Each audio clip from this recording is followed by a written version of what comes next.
অল্প বয়সে বিয়ের গুরুত্ব কি কি, কত বছর বয়সে বিয়ে করা দরকার? আলহামদুলিল্লাহ, এটা খুবই গুরুত্বপূর্ণ একটা প্রশ্ন।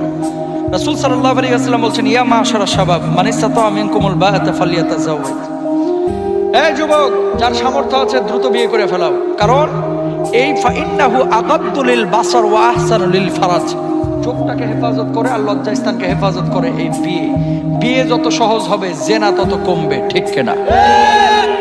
আর আমাদের বাবারা এখন শুরু করছে, পোলার বয়স 28 বছর 32 বছর, কয় হুজুর নিজের পায়ে দাঁড়াক তারপরে বিয়ে দেবো। তো দাঁড়া রয়েছে কার পায়ে? আপনার পায়ে নেই, কথা কয় না। মেয়ের বয়স 29 বছর, এখনো বিয়ে দেয় না, কয় হুজুর একটু মেয়েটা দাঁড়াক নিজের পায়ে তারপরে বিয়ে দেবো।